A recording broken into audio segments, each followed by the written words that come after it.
नमस्कार, प्रखर राजपूत को देख रहे हैं। यहाँ पर आज तारीख है 20 मई साल 2026 और इजराइल, फिलिस्तीन, लेबनान, पाकिस्तान, भारत समेत पूरी दुनिया की खबरों के साथ एक बार फिर से आपके सामने हाजिर हुआ हूं। दोस्तों, इस वीडियो में हम आपको बताएंगे कि हिजबुल्लाह ने अपने हथियारों के जखीरे में एक ऐसा ड्रोन ला दिया है जिस ड्रोन की वजह से अब इजराइल अपने 80% पोस्टों को छोड़ के भाग रहा। ऐसा पहली बार हुआ है कि इजराइल लेबनान के अंदर घुसने की कोशिश तो कर रहा है, लेकिन लेबनान के अंदर से उसको मुंह की खानी पड़ रही है और लेबनान के अंदर से वापस भाग रहा है। ऐसा क्यों हो रहा है, इसके बारे में अभी हम आपको बहुत डिटेल बताएंगे दोस्तों। और साथ इस वीडियो में हम आपको यह भी बताएंगे कि इस समय ईरान के न्यूक्लियर वेपन को लेके पहली बार अमेरिका के उपराष्ट्रपति जेडी वेंस ने एक ऐसा बयान दिया है जिस बयान को सुनने के बाद पूरी दुनिया हंस रही है। जी हाँ, ये बयान इतना ज्यादा फनी है कि इस बयान के बाद आप भी एक सवाल पूछेंगे कि भाई साहब ये कौन सा लॉजिक हुआ। यानी ईरान के सामने मुंह की खाने के बाद अमेरिका अलग अलग लेवल पे बयान देने की कोशिश करके अपनी नाक को बचा रहा। खैर, इसी बीच दोस्तों जेडी वेंस ने जंग के खात्मे को लेकर भी एक बहुत बड़ा ऐलान किया है। अब ये ऐलान कौन सा, इसके बारे में भी इस वीडियो में हम डिटेल में चर्चाएं करेंगे और साथ ही इस वीडियो में आपको ये भी बताएंगे कि अब ईरान ने एक खतरनाक ऐलान किया है। जी हाँ, एक बहुत ही खतरनाक ऐलान किया है और इस ऐलान के क्या मायने हैं और इससे पूरी दुनिया कितनी बुरी तरीके से प्रभावित होगी, इसके बारे में भी हम आपको बताएंगे। और क्या डोनाल्ड ट्रंप चंद घंटों के अंदर हमला कर सकते थे।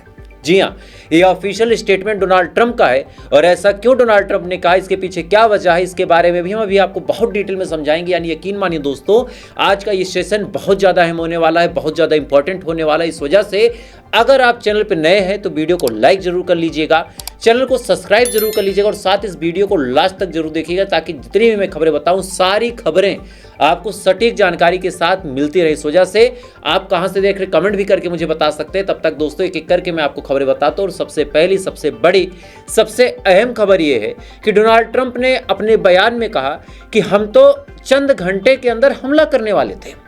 जी हाँ, साफ तौर पे डोनाल्ड ट्रंप ने कहा कि हम तो चंद घंटे के अंदर हमला करने वाले थे, लेकिन हमें सऊदी अरब ने, कतर ने, दुबई ने, बाकी देशों ने जब फ़ोन करके पूछा कि क्या अब आप चंद घंटों में हमला करेंगे, तब हमारे दिमाग में आया कि नहीं यार, जो लोग मेहनत कर रहे हैं, जो लोग बातचीत करवा रहे हैं, जो लोग मीडिएटर हैं, उनकी इज्जत का मान रखना चाहिए और एक बार उनको मौका देना चाहिए कि वो लोग ईरान से बातचीत करके ईरान को टेबल पे बातचीत करने के लिए ला सकें। यानी डोनाल्ड ट्रंप ने अपना प्लान बताया और कहा कि भैया हम तो 1 घंटे के अंदर हमला करने वाले थे, वो तो पाकिस्तान जैसे जो मीडिएटर हैं वो बीच बचाव करते हैं और इस वजह से हम हमला नहीं कर रहे। अब सुनिए, इसी चीज को लेके ईरान ने उड़ा लिया मजाक। ईरान ने साफ तौर पे कहा कि भैया गजब की इनकी कहानी है, ये खुद ही प्लान बनाते हैं हमला करने का, फिर ये अल्टीमेटम सौंप देते हैं, फिर ये सरप्राइज अटैक की प्लानिंग करते हैं और फिर ये कहते हैं कि यार हम हमला नहीं करेंगे, हम ईरान को बातचीत करने के लिए एक मौका और देना चाहते हैं। ईरान ने मजाक उड़ाते हुए कहा कि भाई साहब एक बात बताओ, हमने आपसे मौका मांगा कब? आप अपने मुंह से मियां मिट्ठू बन के हमें मौका क्यों दे रहे हो? आपको जंग लड़ना है तो आप आके लड़ लो, हम आपको एक बार समझा देंगे कि हम कौन सी मिट्टी के बने हैं। अब ये धमकी का सिलसिला डोनाल्ड ट्रंप की तरफ से लगातार 2-3 दिनों से जब चलने लगा, तब ईरान ने एक बड़ा ही खतरनाक ऐलान किया और इस ऐलान से हर इंसान प्रभावित होगा। देखिए, आपके पास पेट्रोल नहीं होगा, आपका काम चल जाएगा। आप भारत में रहते हैं, आपके पास गैस नहीं है और अगर आपका घर गांव में है तो आपके घरों में चूल्हा जल जाएगा। लेकिन एक ऐसी चीज है जिसके बिना आज भारत के अंदर कोई सांस भी नहीं ले सकता और उस चीज का नाम है इंटरनेट। ईरान ने साफ तौर पे ऐलान किया है कि अगर हमें ज्यादा परेशान किया गया तो हमारा प्लान यह है कि ईरान के स्ट्रेट ऑफ हार्मोज के ऊपर तो जहाज जाते हैं, उन जहाजों से हम बाकायदा टैक्स लेंगे और बाकायदा उसके लिए एक कमेटी का गठन भी किया गया, जिसके बारे में मैंने आपको बताया कि किस हिसाब से पर्शियन गल्फ स्टेट अथॉरिटी जो है, यानी PGSA, Persian gulf state authority, ये स्टेट ऑफ हार्मोज से पार होने वाले तमाम जहाजों से मोटा मुनाफा कमाएगी। अब ईरान का प्लान ये है कि हम ऊपर गुजरने वाले जहाजों से तो पैसा कमाएंगे, लेकिन जमीन के नीचे जो इंटरनेट की सुरंगें पड़ी हैं, जो समुद्र में बाकायदा केबल्स बिछी हुई, इंटरनेट का जाल बिछा हुआ है, उनसे भी हम पैसा कमाएंगे और जो कंपनी हमें पैसा नहीं देगी उस कंपनी का केबल हम काट देंगे। अब सुनिए, अगर किसी जहाज को एक बार रोका जाता है तो जहाज को ईरान रोकेगा, मान मनोवल होगी। मान मनोवल का होने के बाद क्या होगा, या तो जहाज पैसा देगा या फिर वापस लौट जाएगा। अच्छा, लौट जाएगा तो फिर देश किसी और देश से भी तेल ले सकता है। लेकिन इंटरनेट की कहानी दोस्तों यह है कि एक बार अगर केबल कट गया तो फिर उस पूरे देश की इंटरनेट सप्लाई बंद हो जाएगी। और सबसे बड़े ताज्जुब की बात दोस्तों यह है कि अगर एक बार सप्लाई बंद हो गई तो फिर जाके समुद्र के अंदर जोड़ेगा कौन उस केबल को? जो कि ईरान परमिशन देगा नहीं। और ऐसे हाल में आप एक बार कल्पना कीजिए कि आपके देश में इंटरनेट ना हो, मतलब आप फेसबुक नहीं देख सकते, आप यूट्यूब नहीं देख सकते, ये तो छोटी बात है। लेकिन आप इस एंगल से सोचिए कि हमारे देश का 100% काम अब ऑनलाइन होता है। आपको पेमेंट करना है तो उसके लिए भी आपको इंटरनेट की आवश्यकता है।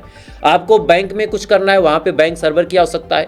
अगर आप हॉस्पिटल में जाते हैं, हॉस्पिटल में भी हर एक पेशेंट का एक सर्वर बना के डाटा बनाया जाता है कि भाई फला को क्या दिक्कत है, कौन सी जांच हुई थी, इस जांच में क्या निकला था। ये तमाम चीज़ें दोस्तों अब इंटरनेट के माध्यम से ही पॉसिबल है। और अगर ईरान ये मास्टर स्ट्रोक खेलता है तो ऐसे हाल में पूरी दुनिया की चीखें निकल जाएंगी। स्टेट ऑफ हार्मोज तो एक ऐसा हिस्सा है जिससे तेल की आपूर्ति केवल 20% होती है। केवल 20% तेल पे ईरान ने कंट्रोल किया, पूरी दुनिया में त्राही त्राही मच गई।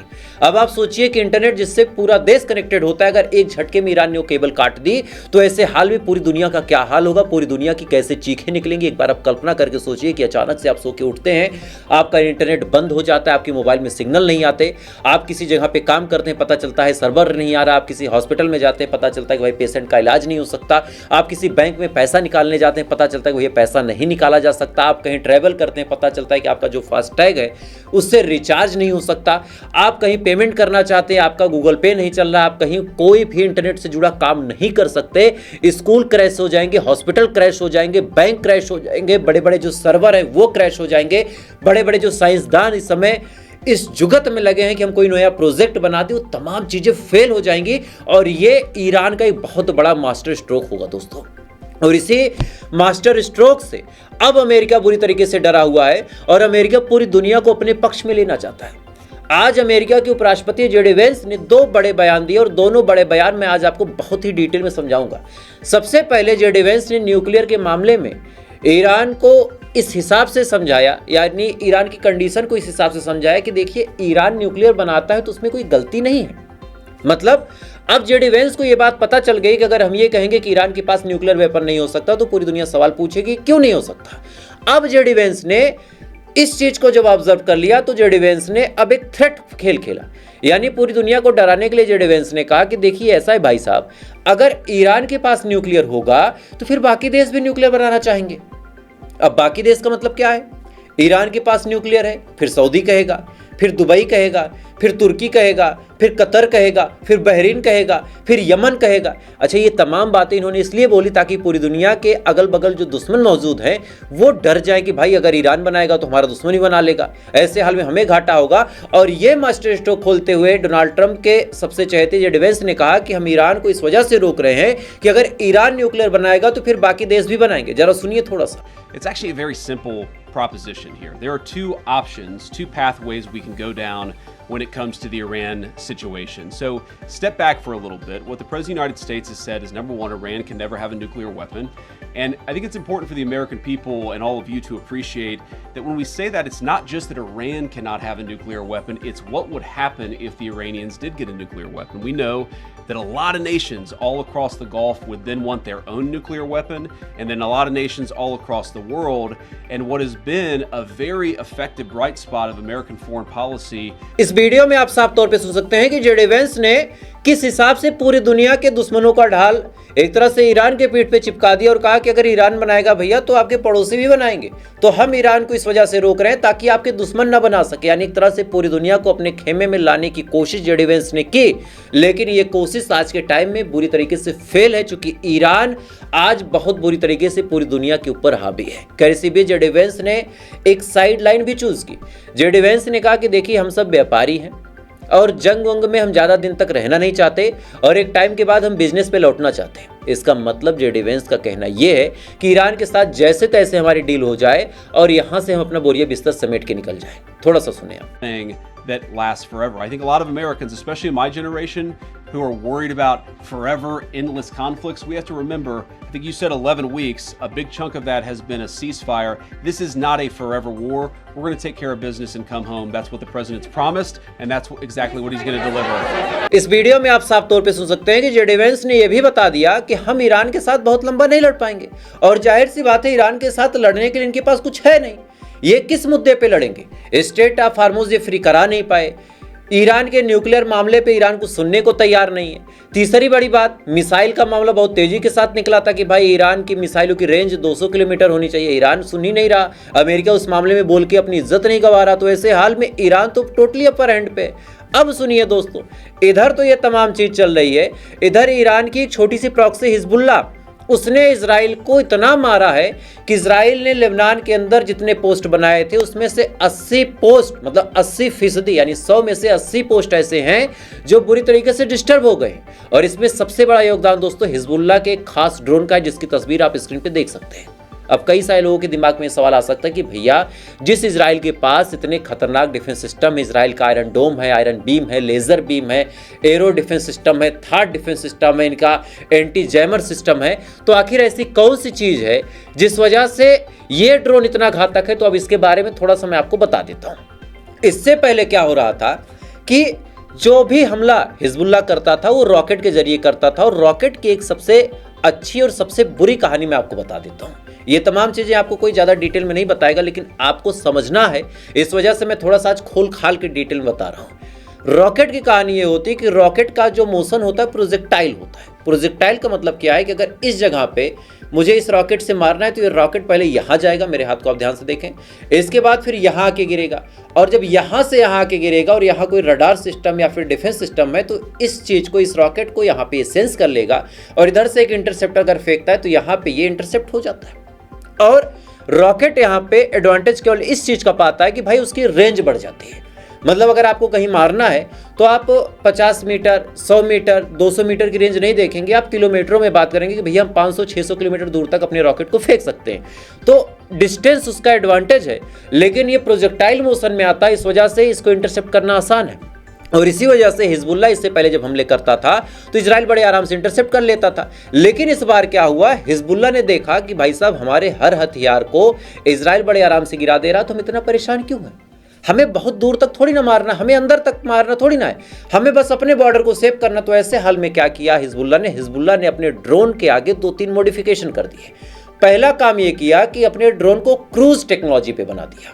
क्रूज का मतलब यह है कि जो जमीन और पानी के समतल चलता हो, यानी पैरेलल चलता हो, यानी ये प्रोजेक्टाइल मोशन ना लेके वो हथियार ऐसे जाए जैसे कोई जहाज जाता है, या फिर अगर आप अपने हाथ में कोई कागज लेके ऐसे लेके उड़ाएं, उस मोशन में जाता है। तो अगर इधर रडार लगा है और इधर से कोई चीज आ रही है तो रडार सिग्नल अक्सर ऊपर की तरफ फेंकता है और साइड सिग्नल नहीं फेंकता, तो ऐसे हाल में उसको पकड़ना पहले तो मुश्किल है। दूसरी बड़ी बात यह है कि हिजबुल्लाह ने अपने ड्रोन में क्या किया कि फाइबर की कोटिंग कर दी। इस वजह से जो ड्रोन के जैमर सिस्टम इजराइल ने लगा रखे थे वो तमाम जैमर सिस्टम भी फेल हो गए, यहां पे जाम भी नहीं किया जा सका। और तीसरी सबसे बड़ी बात यह कि इसमें जो विस्फोटक भरा गया था वो और एडवांस लेवल का भर दिया गया। एडवांस लेवल का भरने का मतलब साफ है कि अब वो जहां टकराएगा वहां पे बहुत बड़ा धमाका होगा और कई सारे लोगों के मारे जाने की संभावनाएं वहां पे बढ़ेंगे। और ये 3 मॉडिफिकेशन हिजबुल्लाह ने किया। अब चाहे ईरान की मदद से किया या फिर किसी और चीज की मदद से किया या फिर खुद ही इस टेक्नोलॉजी का इजाफा कर लिया, लेकिन इस टेक्नोलॉजी की वजह से दोस्तों आज इजराइल बुरी तरीके से परेशान है। चूंकि ये छोटे छोटे ड्रोन है, इनको आप नंगी आंखों से देख नहीं सकते, चूंकि ये बहुत ऊंचाई से नहीं आते, ये पैरेलल आते हैं। मतलब जैसे कोई गाड़ी अचानक से आके आपसे भिड़ जाए, सेम कंडीशन पे दोस्तों हिजबुल्लाह हमला करा। और रिपोर्ट आपके सामने आप देख सकते हैं कि लगभग 80% जो चेक पोस्ट इजराइल ने लेबनान के अंदर बनाए थे, 80% चेक पोस्टों को बाकायदा डैमेज करने का काम हिजबुल्लाह के ड्रोन ने किया। और ये आज इजराइल के लिए सबसे बड़ा हार का सबब बनता चला जा रहा। खैर इसी बीच दोस्तों अब मैं आपको 2-3 बड़ी अपडेट भारत की भी देता हूं, फिर आपको मिडिल ईस्ट की खबरों की तरफ लेके चलूंगा। भारत का जो रुपया है बड़े ही ऐतिहासिक तौर पे गिरता चला जा रहा है और इसके बारे में अब कोई बातचीत नहीं करना चाहता। सबके पास एक बना बनाया बहाना है कि भैया जंग की सिचुएशन है, लड़ ईरान और अमेरिका रहे हैं, लेकिन प्रभावित सबसे ज्यादा भारत हो रहा। पेट्रोल की कीमतों पे भी, गैस की कीमतों पे भी, और इधर हमारा जो रुपया है वो भी गिरता चला जा रहा। 96 पार पहुंच गया, 100 के करीब पहुंचने वाला है। और इसके पीछे जो ठोस वजह बताई जा रही है वो यही बताई जाएगी भैया ईरान और अमेरिका की जंग है, उसमें हमारा रुपया पीसा जा रहा। लेकिन अब आपके सामने एक फैक्ट रखता हूं कि डॉलर के मुकाबले सबसे कड़ी टक्कर देने वाला वो देश है जो पिछले 4 सालों से जंग के माहौल में है। जी हाँ, रशिया की बात कर रहा हूं, जिसके ऊपर इतने सेंसन्स लगे, इतनी पाबंदियां लगी हैं, लेकिन इस फर्स्ट क्वार्टर में यानी 2026 के शुरुआती दौर में सबसे अच्छा परफॉर्मेंस रशिया के रूबल ने किया और डॉलर को लगातार चैलेंज कर रहा। तो हमारे देश के जो अंधभक्त लोग हैं, हमारे देश के चाटुकार किस्म के जो लोग हैं, जो गोदी मीडिया है, वो अक्सर ये दाव करती है कि भैया जंग का माहौल है। तो क्या रशिया जंग के माहौल में नहीं है? ऐसे हाल में एक बड़ा सिंपल सा सवाल है कि आज रशिया यूक्रेन से लड़ रहा, इधर अमेरिका ईरान से लड़ रहा और ऐसे हाल में हमारी करेंसी डाउन हो रही। कहीं खुदा न खास्ता भारत को कभी ऐसे लंबे वक्त में जंग के माहौल में जाना पड़ा, कभी चाइना से हो जाए, पाकिस्तान से हो जाए, फिर किसी और से हो जाए, तो फिर हमारी करेंसी का क्या हाल होगा?